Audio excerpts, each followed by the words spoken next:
ఓం గం గణపతయే నమః. స్వర్ణలక్ష్మి నమస్తే అస్తు. పరబ్రహ్మ స్వరూపిణి రాజ్యం దేహి ధనం దేహి సర్వకామాంచ దేహి మే.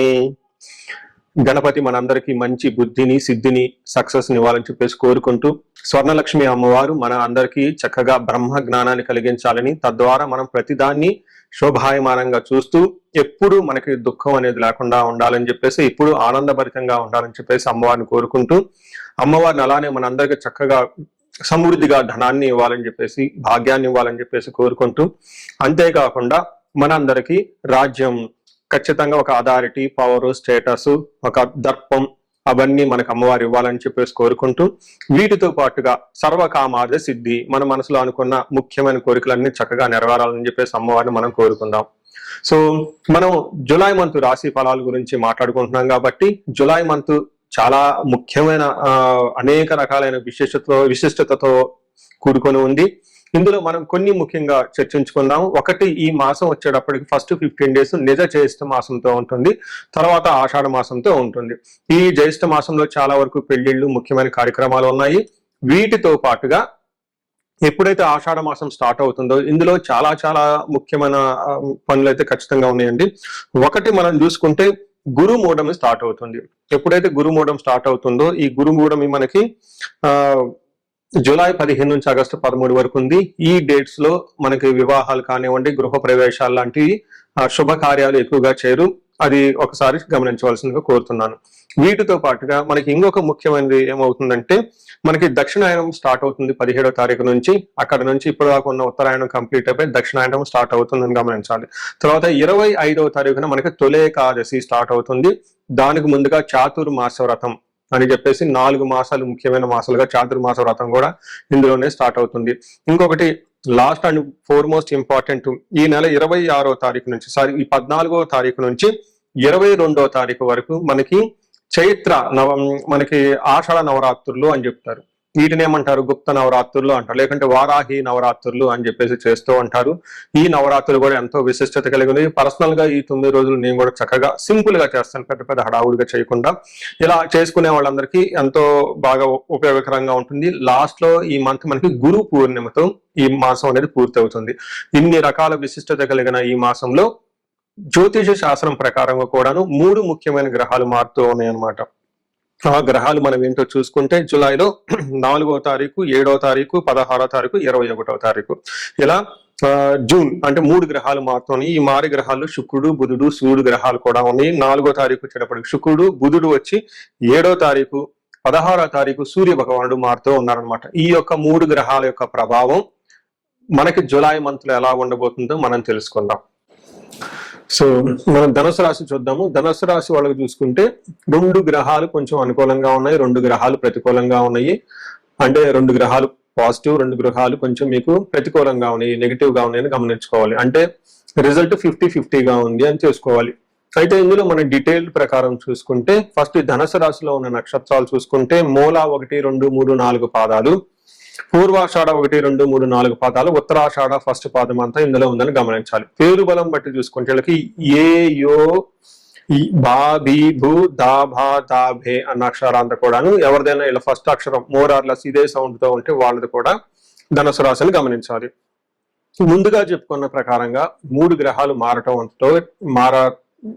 గ్రహాలు మారటంతో ఒక్కొక్క గ్రహం ఏ విధంగా రిజల్ట్ ఇస్తుందో మనం గమనించవచ్చు. ముఖ్యంగా సూర్యుడి వల్ల మనకి పీడ, నెక్స్ట్ కుజుని వల్ల సంపద, బుధుని వల్ల విరోధము, 9 శుక్రుని వల్ల స్త్రీ సుఖాప్తి అంటారు. అంటే 2 గ్రహాలు ఇబ్బంది పెడుతున్నాయి. బుధుడు, సూర్యుడు వచ్చేటప్పటికి ఆటంకాలు కలిగిస్తూ ఉన్నాడు, కుజుడు, శుక్రుడు వచ్చేటప్పటికి బెనిఫిట్ చేస్తున్నారు అని మనం గమనించాలి. ఇండివిజువల్ గా డీటెయిల్ చూసుకుంటే, సూర్యుడు 8వ స్థానం ఉండటం అంత మంచిది కాదు అని చెప్తారు. దీనివల్ల కుటుంబంలోనూ తర్వాత అనుకోని విధంగా అన్ఎక్స్పెక్టెడ్ గా ప్రాబ్లమ్స్ జరిగే అవకాశం ఎక్కువగా ఉంటుంది. మహర్షుల సంస్కృతిలో ఏం చెప్తారంటే, దుర్దోష శత్రు సంవాదో గమనాగమన వ్యధ దుఃఖ వార్తాశ్రుతం చైవ అష్టమస్తేస్తి యథా రవిహి అని చెప్తారు. అంటే దుర్దోష అంటే చెడు పనులు చేయాలన్న ఆలోచన వచ్చేస్తుంది. శత్రు సంవాదం, శత్రువులతో గొడవలు పడే అవకాశం ఎక్కువగా ఉంటుంది. గమన వ్యధ, రాకపోకలు ట్రావెల్ చేసేటప్పుడు అందులో ఎలాంటి లాభం ఉండదు, ఆటంకాలు కలుగుతూ ఉంటాయని చెప్పుకోవచ్చు.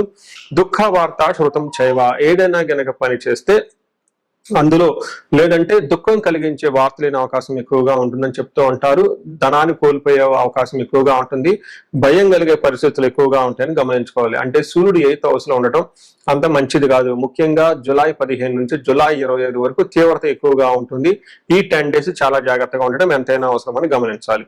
అయితే సూర్యుడు ఇబ్బంది పెడుతున్న కుజుడు చాలా చక్కగా రక్షిస్తూ ఉన్నాడు. ఓ పక్కన కుజుడు 6వ స్థానంలో ఉండటం వల్ల మీలో ఉన్న రిస్క్ టేకింగ్ ఎబిలిటీస్ కానివ్వండి, తర్వాత ధైర్యంగా సాహసంగా అనుకున్న పనులని చక్కగా చేసుకుంటూ పోయే ఒక సామర్థ్యత, శక్తి మీలో ఉంటాయని గమనించాలి. కుజుడు ఎప్పుడైతే 6వ స్థానంలో ఉంటారో మన సంస్కృతంలో మహర్షులు ఏం చెప్తారంటే వస్త్రలాభో ధాన్యలాభో ధనలాభో యశాస్తద మనల్లాసో ధర్మసిద్ధి షష్టమస్తే భవేత్ కుజ అంటారు. అంటే ఈ టైంలో వస్త్రలాభం ఉంటుంది, ధాన్య లాభం ఉంటుంది, ధనలాభం ఉంటుంది, యశస్తద అంటే కీర్తి ప్రతిష్టలు ఉంటాయి, మనోల్లాస మనస్సు అంతా చాలా ఉత్సాహభరితంగా ఉంటుంది, ధర్మసిద్ధి ధర్మబద్ధంగా ఏదైనా పనులు చేస్తే ఆ పనులన్నీ నెరవేరుతాయని మీరు అనుకోవచ్చు. సో ఇక్కడ కుజుడు బాగా మంచి సపోర్ట్ ఇస్తూ ఉన్నారు. అయితే కుజుడు వల్ల సపరేషన్ డిసీజెస్, భార్యాభర్తల మధ్య అనవసరమైన గొడవలు వచ్చే అవకాశాన్ని కూడా ఇస్తూ ఉన్నారు. అంటే ఏ ప్రకారం చూసుకున్నా కానీ కుజుడు చాలా స్ట్రాంగ్ గా సపోర్ట్ ఇస్తున్నాడు. సూర్యుడు ఇబ్బంది పెట్టే పరిస్థితిలో ఉన్నారు అని గమనించుకోవాలి. అదేవిధంగా ఇక్కడ బుధుడు మనం చూసుకుంటే బుధుడు వీళ్ళకి 7వ స్థానంలో ఉండటం వల్ల చుట్టుపక్కల ఉన్న వాళ్ళతో ఆటంకాలు, వేరే వాళ్ళతో అనవసరంగా గొడవలు పడే అవకాశం కూడా ఎక్కువగా చూపిస్తూ ఉంటుంది. అయితే ఇంకొక ప్లస్ పాజిటివ్ న్యూస్ ఏంటంటే శుక్రుడు మీకు 9వ స్థానంలో ఉండటంతో మహాభాగ్య యోగం, అంటే 9వ స్థానాన్ని లక్ష్మీ స్థానం, భాగ్య స్థానం అంటారు. అక్కడ శుక్రుడు ఉండటం చాలా కలిసి వస్తుంది. ఇప్పటిదాకా మనం చెప్పుకున్న ఏదైతే ప్రతికూలమైన పరిస్థితులు ఉన్నాయో అవి యొక్క తీవ్రత చాలా వరకు శుక్రుడు తగ్గించే అవకాశం ఎక్కువగా ఉంది ఈ రాశి వాళ్ళకి. శుక్రుడు ఇక్కడ 9వ స్థానంలో ఉండటం వల్ల ప్రేమికులకు కానివ్వండి, లవ్, రొమాన్స్, ఇట్లా ప్లేజర్స్, షార్ట్ ట్రిప్స్ ఇవన్నీ చాలా బాగా చక్కగా కలిసి వస్తాయని చెప్పుకోవాలి. అదే విధంగా 9వ స్థానంలో శుక్రుడు ఉండటం వల్ల వస్త్రలాభో మహారోగ్యం గురుభక్తి షాద్ స్వధర్మకృత్తు చిత్తశుద్ధి అభిష్టార్థ నవమస్తే భవేద్ భృగో అని మనకి సంస్కృతంలో వివరించడం జరిగింది. అంటే ఈ టైంలో వస్త్రలాభం, నెక్స్ట్ మహా ఆరోగ్యం, గురు భక్తి, పెద్దల యందు నమ్మకము, స్వధర్మకృత్ ఓన్ ఇంట్యూషన్ తోటి చాలా స్ట్రాంగ్ గా డిసిషన్ తీసుకుని ముందుకు వెళ్ళిపోతూ ఉంటారు. తర్వాత చిత్తశుద్ధి, మైండ్ చాలా చక్కగా బాగుంటుంది. అంతేకాకుండా అభిష్టార్థ అనుకున్న సంపదలు, అనుకున్న రిసోర్సెస్, వెల్త్ వీళ్ళకి చక్కగా వచ్చే అవకాశం ఎక్కువగా ఉంటుందని మనం చెప్పుకోవచ్చు. సో చూసారు కదండి, ఒక సూర్యుడు ఇబ్బంది పెడుతున్నా మిగతా గ్రహాలు కొంచెం బాగా సపోర్ట్ ఇవ్వటంతో వీళ్ళకి దాదాపు కొన్ని విషయాలు పర్టికులర్ గా ఒక 70% to 70-75% చాలా అనుకూలంగా ఉంది. ఒక్క 25% మాత్రం చాలా నిజంగా ఉందని గమనించుకోవాలి. ఈ రాశిలో ఉన్న నక్షత్రాలు చూసుకుంటే మూలా నక్షత్రం వాళ్ళకి రాజ్య లాభము, వస్త్ర లాభము చూపిస్తుంది. అంటే ప్రమోషన్స్ వచ్చే అవకాశం ఎక్కువగా ఉంటుంది. అలానే ధనానికి ఇబ్బంది పడే అవకాశం ఉంటుంది. పూర్వాషాఢ నక్షత్రం వాళ్ళకి జయము, రాజ్యలాభము, వస్త్రలాభము అంటే 3 రకాలుగా చాలా ప్రమోషన్స్ వచ్చే అవకాశం ఉంటుంది. సక్సెస్ఫుల్ గా ఉంటారు. కానీ దరిద్రము, రోగము అంటే వీళ్ళకి ఫైనాన్షియల్ గా ఇబ్బంది పడే అవకాశము, హెల్త్ కొంచెం కాంప్లికేటెడ్ గా ఉండే అవకాశం ఉంటుంది. ఉత్తరాషాఢ నక్షత్రం వాళ్ళకి ధన ప్రాప్తి, జయము, రాజ్యలాభము, వస్త్రలాభము చాలా అనుకూలంగా ఉన్నాయి.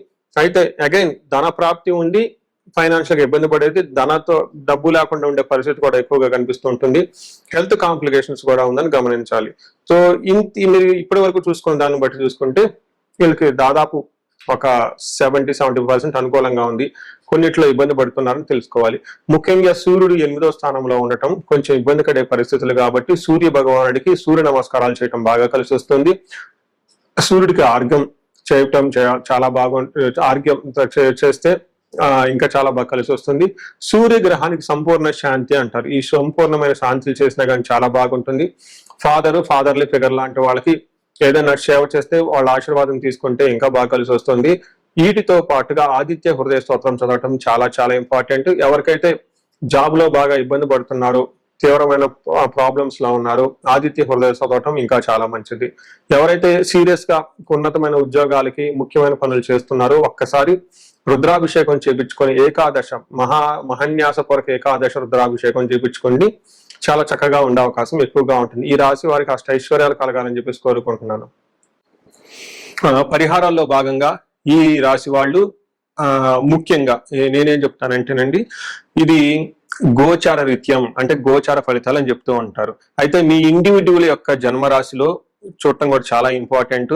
ఈ గోచార రీత్యాలతో పాటు మీకు ఇండివిడ్యువల్ గా ఉన్న దశాభుక్తి ఏంటి, ఏమైనా శాపాలు ఉన్నాయి, ఏమైనా గ్రహ దోషాలు ఉన్నాయో జ్యోతిష శాస్త్రంలో ప్రకారం ఎనాలిసిస్ చేసుకోవడం చాలా ఇంపార్టెంట్. ముఖ్యంగా ఎవరికైతే ఏజ్ 40 years +or- 5 years ఉంటుంది, అంటే 35 to 45 years ఏజ్ ఉండి మధ్యలో మీకు ఎక్కడైనా కనుక కెరీర్ లో గ్యాప్ వచ్చినా, లేదంటే అనుకున్న పనులు కాకపోతున్నా, మధ్యలో స్టాగ్నేటెడ్ గా అనిపించినా, లేదంటే ఏదైనా ఒక గందరగోళమైన పరిస్థితి, కయోటిక్ పరిస్థితిలో మీరు ఇన్వాల్వ్ అయ్యారు, తెలవకుండా అవుట్ ఆఫ్ యువర్ కంట్రోల్ వెళ్తూ ఉంది అనుకుంటే ఖచ్చితంగా మీ జన్మ జాతకం చూపించుకోవడం చాలా చాలా ఇంపార్టెంట్. ఎందుకు అంటే మనకు మోడర్న్ సైకాలజీలో, మోడర్న్ సైన్స్ లో ఇది మిడ్ లైఫ్ క్రైసిస్ అంటారు. కానీ జ్యోతిష శాస్త్రం దీనికి చాలా విధాలైన పరిష్కారాలను చూపిస్తుంది. ఈ టైంలో 2 ముఖ్యమైన విషయాలు జరుగుతూ ఉంటుంది. అలా మీ గ్రోత్ కనుక ఆగిపోయి ఉంటే, ఫస్ట్ మీకేమైనా శాపాలు ఉన్నాయా, ఆ శాపాలు ఈ టైంలో యాక్టివేట్ అయ్యా అని చూసుకోవాలి. రెండోది, ఈ టైంలో మీకు నడుస్తున్న దశాభుక్తుల యొక్క గ్రహాల యొక్క ఏమైనా దోషాలు ఉన్నాయా, ఈ 2 కారణాలు ఏంటో తెలుసుకొని వాటికి సంబంధించిన విశ్లేషణ చేసుకొని చక్కటి పరిష్కారాలు చేసుకొని పరిహారాలు చేసుకుంటే లైఫ్ 10 అంతలు ముందుకెళ్లే అవకాశం ఎక్కువగా ఉంటుంది. నా దగ్గరకు వచ్చే క్లయింట్స్ లో ఎక్కువగా ధనానికి ఇబ్బంది పడుతున్న వాళ్ళు స్వర్ణలక్ష్మి విశేష హోమం చేయించుకుంటూ ఉంటారు. శత్రు బాధలు విపరీతంగా ఉన్న వాళ్ళు మనకు వచ్చేటప్పుడు చండీ హోమం చేయించుకుంటూ ఉంటారు. వీటితో పాటుగా ఎవరికైనా హెల్త్ బాగలేకపోవడం అంటే ఆయుష్ సూక్త్యం, మహామృత్యుంజయ హోమం చేయించుకుంటూ ఉంటారు. భార్యాభర్తల కోసం అన్యోన్య దాంపత్య పాశుపత అభిషేకము లేదా విశ్వావసు గంధర్వరాజ హోమము ఇవన్నీ చక్కగా చేపించుకుంటూ ఉంటారు. ఎలాంటి పరిస్థితులు మీకున్నా, ఎలాంటి సమస్యలు మీకున్నా, లేదంటే ఎలాంటి క్లారిఫికేషన్ మీకు కావాలనుకున్నా కానీ, ఫ్యూచర్ గురించి ప్లాన్స్ లో కన్ఫ్యూజన్ ఉన్నా కానీ, ఒక్కసారి మీ జన్మ జాతకం చూపించుకొని ఆ జాతకంలో ఏ ప్రకారంగా ఉందని తెలుసుకొని చక్కటి పరిష్కారాలు చేసుకుంటే లైఫ్ అనేది 10 అంతలు ముందుకెళ్లే అవకాశం ఉంటుంది. మీ అందరికి అష్టైశ్వర్యాలు కలగాలని, భోగభాగ్యాలు కలగాలని చెప్పేసి నేను కోరుకుంటున్నాను. నమస్తే.